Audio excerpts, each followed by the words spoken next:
నడిగిరికి వణకం. Hello guys, welcome to my channel and నేను మీ సయ్యద్.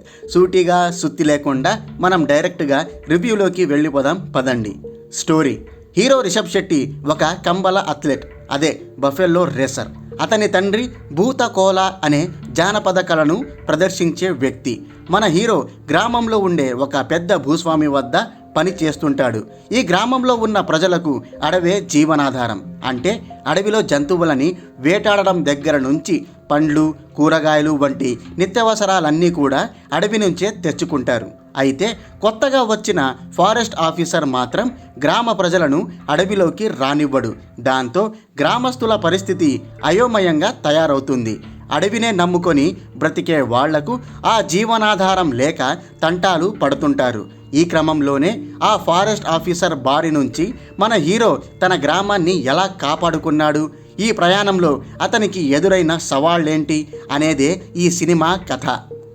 అనాలిసిస్: సింపుల్గా చెప్పాలంటే ఒక గ్రామం, ఒక హీరో, ఒక ఫారెస్ట్ ఆఫీసర్ పెట్టే టార్చర్ నుంచి తన గ్రామాన్ని హీరో ఎలా కాపాడుతాడు అనే పాయింట్ చుట్టే ఈ సినిమా కథ అల్లుకొని ఉంటుంది, అంతే. అయితే ఆ స్టోరీ చుట్టూ కథని అల్లిన విధానం, దాన్ని తెరపై చూపించిన తీరుకి మాత్రం హ్యాట్స్ ఆఫ్ చెప్పాల్సిందే.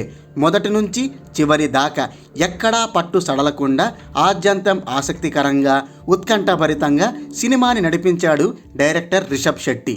సాధారణంగా ఒక ఆర్ట్ సినిమాను కొందరు రొటీన్ టెంప్లెట్లోనే చూపిస్తారు, కానీ రిషబ్ శెట్టి మాత్రం దానికి సినిమాటిక్ ఎక్స్పీరియన్స్ని జోడించి చాలా పవర్ఫుల్గా తెరపై ఆవిష్కరించాడు. వాస్తవానికి డ్రామాను హ్యాండిల్ చేస్తున్నప్పుడు అప్స్ అండ్ డౌన్స్ అనేవి ఉంటాయి. ఎక్కడో ఒక చోట సినిమా వేగం తగ్గినట్టుగాను, కాస్త డల్గా సాగినట్టుగాను అనిపిస్తుంది. కానీ ఇందులో అలాంటివేమీ ఉండవు. సినిమా ముందుకు సాగే కొద్దీ మరింత ఆసక్తి పెరుగుతూనే ఉంటుంది, ఎక్కడా సన్నగిల్లదు.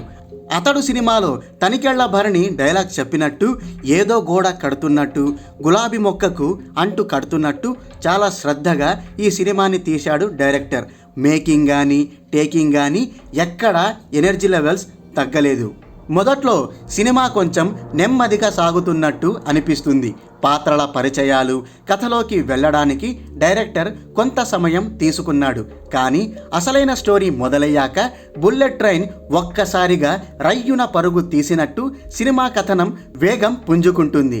హీరో అండ్ ఫారెస్ట్ ఆఫీసర్ మధ్య సాగే ఎపిసోడ్లన్నీ తోపు అని చెప్పుకోవచ్చు. ఇద్దరు ఢీ కొట్టుకున్న ప్రతిసారి మనలోనూ వైబ్రేషన్స్ క్రియేట్ అవుతాయి. ఇక ఈ సినిమాకి అసలైన హైలైట్ పాయింట్ ఏమిటంటే భూత కోల అనే జానపద అంశం. దక్షిణ కర్ణాటకలో ఇది బాగా ప్రాచుర్యం పొందిన ఒక ఆర్ట్. ఈ సినిమా విజయంలో ఆ ఆర్ట్ ఫామ్ అత్యంత కీలకంగా నిలిచిందని చెప్పుకోవడంలో సందేహమే లేదు. దాన్ని థియేటర్లో ఎక్స్పీరియన్స్ అవుతున్నప్పుడు ఆ ఫీలింగ్ ఎలా ఉంటుందో మీకే తెలుస్తుంది. ఇక కంబళ స్పోర్ట్, అదే బఫెల్లో రేస్ని కూడా చాలా బాగా చూపించారు. ఓవరాల్గా చెప్పాలంటే ఇదొక మాస్టర్ పీస్. ఆర్ట్ ఫామ్లో సాగే కొత్త సినిమాలను ఇష్టపడే వారికి ఈ సినిమా తప్పకుండా నచ్చుతుంది. మిగతా ఆడియన్స్కే సరిగ్గా కనెక్ట్ కాకపోవచ్చు. ఇక నటీనటుల విషయానికి వస్తే ఈ సినిమాను డైరెక్ట్ చేయడంతో పాటు రిషబ్ శెట్టి ఇందులో హీరోగా నటించాడు. డైరెక్టర్గా ఈ చిత్రాన్ని ఎంత పవర్ఫుల్గా వెండి తెరపై ఆవిష్కరించాడో నటుడిగా అంతే అద్భుతంగా నటించాడు. అతడికి నేషనల్ అవార్డు వచ్చినా ఆశ్చర్యపోనక్కర్లేదు, అంత గొప్పగా తన సత్తా చాటాడు. అతని టేకింగ్ అండ్ మేకింగ్కి కూడా సలాం కొట్టాల్సిందే. ఇక ఫారెస్ట్ ఆఫీసర్గా కిషోర్ కూడా సూపర్గా నటించాడు. విలన్ స్ట్రాంగ్గా ఉంటేనే కదా హీరో కూడా బాగా ఎలివేట్ అవుతాడు. ఇక ఇతర ప్రధాన నటీనటులు కూడా తమ తమ పాత్రలకు పూర్తి న్యాయం చేశారు. న్యాచురల్ యాక్టింగ్తో మెప్పించారు. ఇక టెక్నికల్ విషయానికి వస్తే మనం సినిమా చూస్తున్నప్పుడు ఆ స్టోరీలో లీనం అవ్వాలన్నా, దాని మూడ్లోకి వెళ్ళాలన్నా విజువల్స్ ప్రధాన పాత్ర పోషిస్తాయి. అలాంటి విజువల్స్తోనే కెమెరామెన్ తన పనితనం చాటాడు. తన కెమెరా వర్క్తో ఈ సినిమాని మరో స్థాయికి తీసుకెళ్లాడు. తాను ఏం తక్కువ కాదన్నట్టు మ్యూజిక్ డైరెక్టర్ కూడా కథకి తగ్గట్టే దద్దరిల్లిపోయే సంగీతాన్ని అందించాడు. చివరగా చెప్పేది ఒక్కటే, ఇలాంటి సినిమాలు చాలా అరుదుగా వస్తాయి. కాబట్టి దీన్ని థియేటర్లో ఎక్స్పీరియన్స్ అయితేనే ఆ అనుభూతిని చెందగలుగుతాం. తెలుగులో రాకముందే నువ్వెలా చూశావు అని తిట్టుకోకండి. కన్నడలోనే సబ్ టైటిల్స్తో ఈ సినిమా చూడడం జరిగింది. అయిపోయి